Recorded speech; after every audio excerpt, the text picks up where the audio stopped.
here's second thought. Are we the baddies? This episode and others like it are brought to you by the generous support of my patrons on Patreon. And I've been asked directly, would you do it again? If you give me the same circumstances, I would not hesitate. Are we the baddies? Honestly, I could just leave it at that. Not great. Okay, friends, today we're going to tackle a big topic, and one that might make my fellow Americans a little uncomfortable if you haven't grappled with this stuff before. Before we begin, I'd like to offer a quick disclaimer, because I know I'm going to get a ton of misguided comments. I am not anti-American in the sense that most self-professed patriots would use the term. I love the land, I love my neighbors, and as a Texan, you better believe I love Whataburger. I am anti-American in the sense that I do not support the United States as a political project. A nation founded on genocide, theft, and... That's it. All right. Click away, brother. This commie's gay, okay? At first, I thought to myself, there's no bisexual lighting. So after he said to me that he's from Texas, I thought maybe he's a patriot. And then I saw that he said he's not a part of the American Global Project. And I realized then, excuse me, there's nothing more American than advocating for endless empire, ceaseless empire, 800 military bases around the world so that Raytheon can turn profit year after year. Profits that it won't even trickle down to its own goddamn engineers, brother. That's what America is about. America is about $5 jalapeno poppers and my dick not working because my food is actual garbage. Because again, big mega corporations that are fancying themselves, they're working on the agricultural production side and also on food, have lobbied the government endlessly to ensure that they cut costs as best as possible and feed me poison. But that's goddamn delicious poison, and I'll kill you if you ever try to take that away from me. America is about me having severe health complications like diabetes and then not being able to pay for my insulin because goddamn it, brother, we got other priorities that never seem to help me out. I don't know what the priorities are, really. I don't know who's really getting helped out. Maybe the corporate bottom line, but there is an America out there spiritually that's dominating, and it makes me feel good. It's all good that I got incredibly high blood pressure and my don't work, and I can't go to a goddamn doctor because the last remaining rural hospital is a helicopter ride away. Turns out it wasn't profitable for there to be a hospital there, and guess what? That's goddamn all right because I'm American. I'm proud to be a goddamn...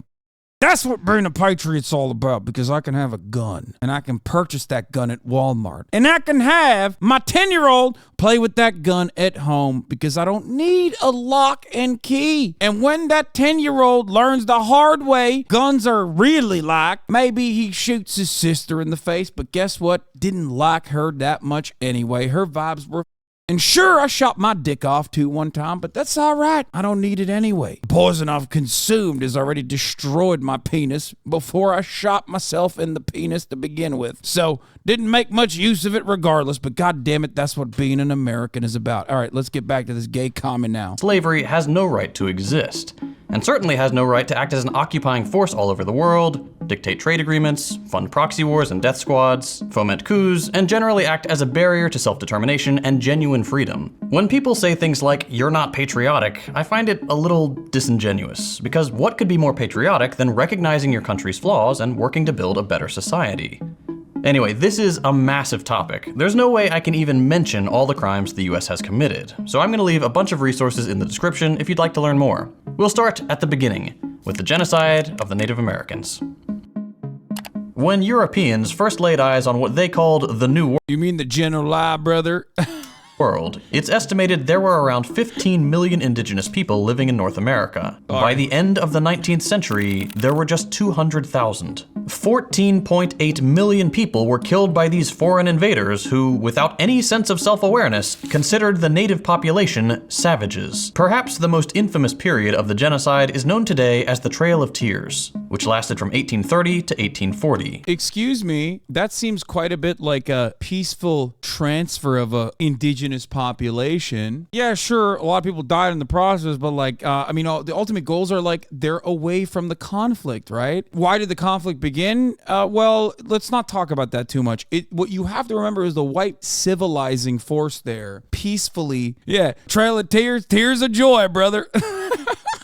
That's a good one. Exactly. Yeah, what do you mean? They never specified what kind of tears. They were joyful tears. They were saying, thank you, white man, for moving me away from the conflict. Initiated by President Andrew Jackson, a war criminal and slavery enthusiast, and approved by the United States Congress, had the explicit goal of removing Native Americans from the land the US was currently colonizing, and relocating them across the Mississippi. The problem was, most of these people didn't want to leave their homes. So, naturally, the US butchered as many as it took until the native population complied. The actual relocation process was incredibly dangerous, and thousands of people died of disease, starvation, or exposure to the elements. Of course, that was of no consequence to the US government.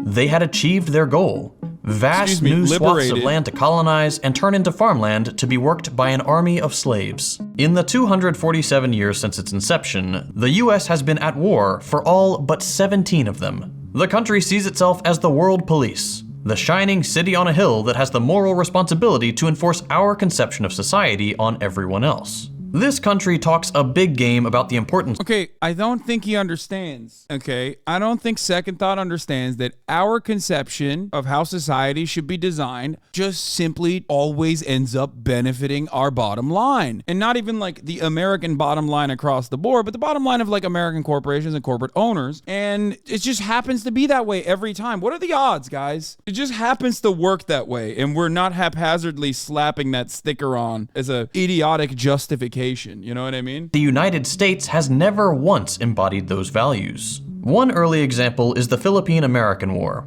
At the end of the Spanish-American War, the United States annexed the Philippines. How about the annexation of the top of the hour ad break? Nobody's talking about that. The United States, a country halfway around the world, said too bad. By the US State Department's own admission, the resulting war killed some 20,000 Filipino combatants and over 200,000 civilians, with some estimates going as high as 1 million people. Another island nation was ready to surrender to the Allied powers. At the very end of World War II, Japan was thoroughly beaten. But even though the Allies were just beginning to celebrate victory, the United States had already set its sights on a new geopolitical and economic rival. The Soviet Union had grown from a pre-industrial backwater to the second most powerful nation on Earth in less than 50 years. And the US didn't want them to get any ideas.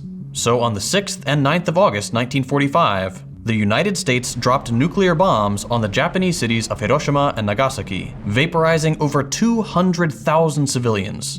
There are those who attempt to justify the bombing, saying that it saved countless lives by ending the war. American arguments that justify American actions are so funny. It's always like, you don't understand, the firebombing was far worse. What do you mean? Okay, well, who was doing the firebombing? We were doing that too. You don't get it. It was a de-escalation. It was a de-escalatory bombing campaign. It's always for an earnest, good thing, okay? America doesn't simply just, show off its cool toys as a flex to its potential future foreign adversaries, right? Like, that would never happen. It is misguided at best and an outright lie at worst. Japan was ready to surrender. This is an established fact. But perhaps more damning than that is the fact that Hiroshima and Nagasaki were chosen not because they were military targets, but because they were population centers.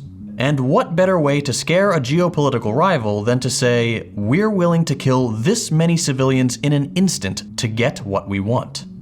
The United States remains the only nation on Earth to have used nuclear weapons against other human beings. According to a report by the New York Times, the United States launched at least 81 overt or covert interventions between 1946 and 2000. Latin America was of particular interest, and saw regime change projects in Nicaragua, Honduras, Panama, Mexico, and the Dominican Republic. Then you had the 1953 CIA-backed coup in Iran, which deposed the left-leaning, democratically elected President Mossadegh and reinstalled the despotic Shah. Okay, but not to toot my own horn here, but they also impacted the bottom line of British Petroleum. I don't know if you know this, but those were our oil refineries, and then Mossadegh was saying that those oil refineries should be nationalized and profits should go back to the Iranian people. And guess what? That was an investment that we made, and America America and England was willing to defend said investment of British petroleum. Sorry, sucks to suck. You shouldn't have had a resource-rich nation if you wanted to not be exploited. As we'll see shortly, the CIA becomes especially vital to US meddling in this period. Another one of their pet projects was trying to assassinate Fidel Castro, the revolutionary leader of Cuba.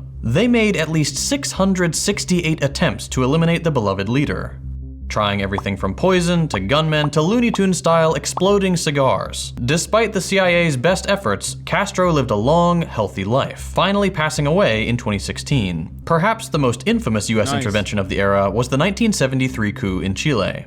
In early September 1970, the people of Chile elected the democratic socialist Salvador Allende as president. Again, classic socialism doesn't work. It's just like, when will you liberals understand? Socialism doesn't work because it disturbs people in positions of power that are going to go and do everything they can if you even democratically elect a socialist. If you do a people's revolution, if you do a people's back revolution against a brutal dictatorship, well, guess what? We were working with those guys. Turns out we don't like that. We don't like when you do that. If you actually democratically elect someone into a position of power and they call themselves socialists, well, we don't like that too. We're going to do everything we can to actually make sure that you understand that socialism doesn't work, okay? It doesn't work. That's why we have to show everyone it doesn't work by doing everything we can. The United States and the late Henry Kissinger didn't like that. A few months before the election, he had said, quote, "I don't see why we need to stand idly by and watch a country go communist due to the irresponsibility of its own people." This was the empire's philosophy in a nutshell. On September 11th, 1973, the presidential palace was bombed, seized, and after delivering a brief speech full of hope for the future of Chile, Just saying, if they knew what was good for themselves, they wouldn't have done that, right? It's so irresponsible for them to vote for things like that. in Korea, what's often referred to as the Forgotten War here in the United States, the US killed between 2 and 3 million civilians. The North lost a full 20% of its population. So it shouldn't come as a surprise that Korea is the Forgotten War. It's not that we've forgotten, it's that our government doesn't like to remind us that they slaughtered millions of people just so capitalism wouldn't have to contend with an economic challenger. But again, in that situation, it's also a American invention. The 38th parallel is disrupted by the North Koreans. Again, another political designation that's just like totally cultivated to fit America's needs. So, you know. And these are just two of the more well-known proxy conflicts during the Cold War. But there were many, many more, and they remain a favorite tool of the US empire to this day. The funniest parts about that is that, like, well, with the exception of, I guess, Korea, which many people don't even talk about, every single thing that he's mentioned, even like the prevailing liberal attitude now, because we are so far removed from it, is that it was actually bad. The liberal position is always like, yeah, everything we did in the past, sure, that was bad. I will give it to you. That wasn't good. But what we're doing right now, which is identical to everything that we did in the past, right now, that's good. We have to do that always. And if you go against that and go, hold on, maybe we should just dial it back a little bit and really assess, then your politics are just America bad. That's all it is. Your politics are only America bad. Have you considered that maybe America good? Have you considered that maybe like the people that we are bombing they hate gay people, or they have really horrible conditions? They have really horrible workplace safety violations, you know? They don't have good labor unions. And a whole bunch of stuff that I've also made up now, because I can do that, because who's going to check? There's no coverage in the living conditions of the people on the ground. Yeah, liberals hate every war but this one, love every civil rights movement but this one. Casualties without talking about the Iraq War. Today, 20 years after the start of the so-called War on Terror, it's no longer controversial to say that the Iraq War was started based on a lie. This is a well-established fact. Anyone who tries to say otherwise is either in complete denial or is acting in bad faith. For the younger viewers in the audience, the United States made a big show of saying they had proof Iraq possessed weapons of mass destruction. They did not. And so, based on false testimonies that served the interests of empire, the United States invaded Iraq and occupied it for years. What was once a vibrant, thriving nation was obliterated in what were called shock and awe campaigns. The US military targeted communications, electricity, vital infrastructure such as roads, bridges. The Iraq War is the perfect example of like how ridiculous this is, because the guys who did it 100% were talking about how we must do it over and over again, okay? Dick Cheney and the like, for years before we actually invaded, for a multitude of different reasons, okay? And like still to this day, the defense of it at the time and still to this day from the reasonable foreign policy blob was that, well, you know, Saddam's actions against the Kurds in the country were unimaginable. They were really horrifying. And there is truth to that, for the record, right? Historically speaking, there was so much that Saddam had done. He's a bad guy. What are you, defending Saddam? And it's like infinitely worse to Iraq than Saddam could have ever imagined. Like, what are you talking about? This should be such a formative point in recent American history. That's a little wild. It's wild to say that America's invasion, illegal invasion and occupation of Iraq, is infinitely worse than what Saddam could have ever done to Iraq. That is not a contentious point. What are you talking about? This is the problem. Why were libs so anti-Iraq war at the time? Was it just Bush? I don't get it. There was still the remaining factions of like anti-war liberalism that were anti-Bush, and Barack Obama's administration absolutely destroyed that, because Obama came in on an anti-Iraq war slant and then did the surge. And when you do that, and this is something I talk about all the time, liberals calcify the reactionary agenda. Liberals normalize the reactionary agenda. When George W. Bush, a reactionary Republican, is engaging in war, and then a liberal comes in, nobody was anti-war Iraq war at the time. It was like 90% support at the beginning. That is also what you're describing is not dissimilar to the origins of the anti-Israel's genocide of Palestinians. I hope you understand that. There were still absolutely voices and protests all the time, all over. They were just not getting coverage. There was no consideration for it. Every single person that actually stood against the invasion of Iraq considered anti-American, terror lovers, terrorist supporters. I mean, that's it. Something to remember is that, yes, there were still voices that were anti-Iraq war, and they were yelled at in almost the same exact ways that people are yelled at now. Anything they could do to inflict maximum suffering. Over the course of the war, the US killed at least 1 million Iraqis.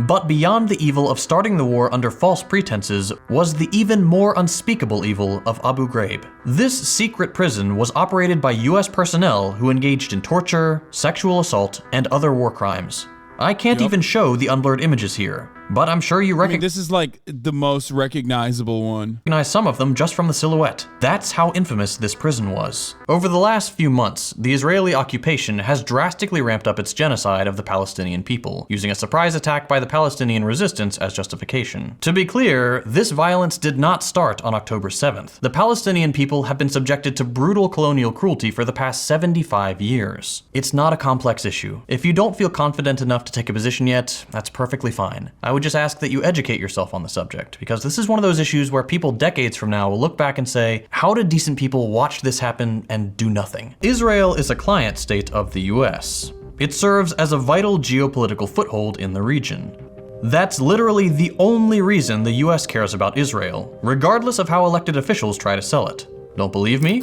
Here's current President Joe Biden back in 1986. There's no apology to be made. None. It is the best $3 billion investment we make. Were there not an Israel, the United States of America would have to invent an Israel to protect her interest in the region. The United States would have to go out and invent an Israel. The US provides Israel with funding, weapons, ammunition, equipment for their missile defense system, and most importantly, unconditional support for their genocidal project. This is why I say, like, there is definitely a slight deviation from other administrations, definitely Democratic administrations, but the slight deviation in this circumstance is that, like, the Biden camp and the voices that Joe Biden is listening to on Israel are so nutty that it is harming America's soft power globally. I'm telling you, there is no moral reason to defend Israel. We all know that already. Israel is doing an ethnic cleansing campaign. Israel's an apartheid regime. regime. It's immoral, it's reprehensible, it's indefensible. But it's also not even pragmatic if your goal is to reinforce American dominance. It's not even pragmatic if your goal is to get reelected. Like, that's the crazy part about this, is that Biden is aligning with both MBS in Saudi Arabia and Netanyahu in Israel, two figures that despise him and have openly said that they do things that might even harm his reelection campaigns in the midst of a reelection campaign where he is phenomenally unpopular. It makes no sense. And I think it's partially because his brain is so perma-stuck all the way back at a time when like Israel was the mighty heroes in the Middle East that like conquered all the Arab barbarians that try to take it down. Brandon is many things, but do I think he's personally like a baby eater or whatever? Absolutely not. Like a Bill Clinton type is way closer to a baby eater than Joe Brandon. Joe Brandon is a die-in-the-wool liberal who believes it, okay? He's always positioned himself as like the middle ground Democrat, genuinely believes in a lot of the things he says. Because let me tell you why. Okay, let me tell you why I think this way. First of all, he's always been a liberal Zionist, 100% through and through. But beyond that, I always go back to the fact that he was he's the senator from Delaware, one of the most corrupt states in America. It's basically like the Cayman Islands, but inside of the United States borders, at a time when like every other state wasn't like that, right? Now, most states are tax havens, but we won't even get to that. At the time, he was always about financial deregulation. He was a big advocate for financial deregulation. He had an incredibly long career in Congress. And yet, by the time he had made it to the vice presidency, he still didn't have enough money to pay for his son's cancer treatment. Think about that. Like, to me, that spells that you are just like, you're doing it for the love of the game. Not even doing it for the bribery that,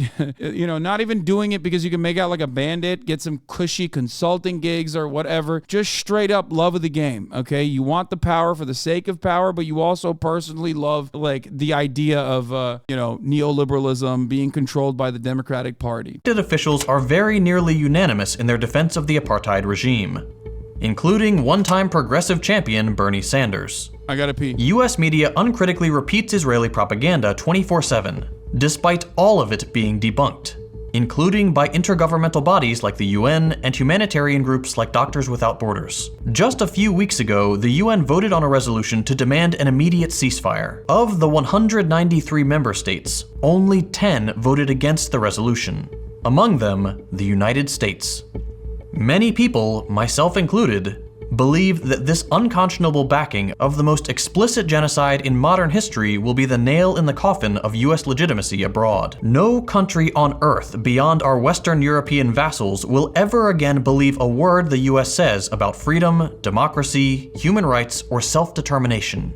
The only difference between the United States and Israel is that the genocide of Native Americans was almost absolute, and Israel hasn't achieved that goal yet. There's a reason Hitler spoke so highly of US colonization efforts. It was complete extermination. And I guarantee you the same arguments we're hearing today from defenders of the Israeli genocide of Palestinians were used to justify the atrocities committed in North America. Just about everyone agrees that what the European colonizers did to the Native Americans was wrong. And now a couple hundred years later, we're doing land acknowledgements and pretending it was always unanimous that the genocide was bad. The same thing is happening with the genocide in Palestine. Well, that was grim. It's always hard making these videos. The answer is yes, we are the bad guys. But you don't have to be. That should be your takeaway from this. While America are the bad guys, you have the choice and the decision to be on the right side of history. And you can do that. We all have that power. I personally believe that I do that every day, okay? And plenty of you in this community also do that every day. This does not mean that you hate Americans. This does not mean that you hate America as a concept. That's why I live here. This is something I mention all the time. I used to mention it way more frequently. Okay, people love saying, Hasan, you hate America, and it's like, listen, I'm profoundly fortunate. Okay, I'm so goddamn fortunate that I had affluent beginnings so I could actually come to America with ease. And even then, there was still a lot of hardships associated with that in comparison to a person who was just simply born here. I chose to be here. Okay, I worked to be here. Many of you that are in America didn't, okay? This is before we even talk about so many people who work infinitely harder than myself to get here, okay? Infinitely. So whenever people say, oh, dude, like, you hate America, it's just America bad. leave. And it's like so frequently, I hear this from Republicans all the time. I still hear it nonstop, but I now hear it from liberals too. But they try to, sauce it up in an intellectual way, I guess. And the issue is, it's because I like America and it's because I see the potential of America that I want to try and do my very best, as it is my moral duty to make sure that America at least dials it back as best as I possibly can push for. When I advocate for universal health care, it's not because I want America to destroy itself. When I advocate for free college education, it's not because I hate America. It's because I want Americans to have a life of meaning, a life of dignity. I want the real American dream that was promised to people. And I know we have the wealth, we have the finances to make it work. And it's very, very, very frustrating when people try to engage in team sports, unironically end up identifying with the enemy team. If you consider Republicans and reactionaries to be the enemy team, then why are you identifying with their positions? Why are you criticizing people from the exact same perspective? When it comes to American foreign policy, many people fall into this trap. I didn't even mention the CIA's domestic operations, or Operation Paperclip, or the embargo on Cuba, or the UN resolutions that show the US being the sole vote against classifying food as a human right, or any number of other things. The bottom line is this: there is a reality that we are not exposed to here in the United States. There's a reason the majority of the world hates us. Not us specifically, but the nation, the flag on the invader's uniform. The United States is the single greatest barrier to progress in the world, bar none. This country is responsible for some of the most reprehensible crimes against humanity the world has ever seen. If you're thinking, but it says right here in my history book that the good guys won every war, maybe it's time to think about who writes the history books, and what interests benefit from the American people remaining uneducated and blindly patriotic. You and I may be good people, but as the United States of America, yeah, we're the bad guys. Great video from friend of the show, Second Thought. Are we the baddies? And it's clear, it's concise in its messaging, and there it is.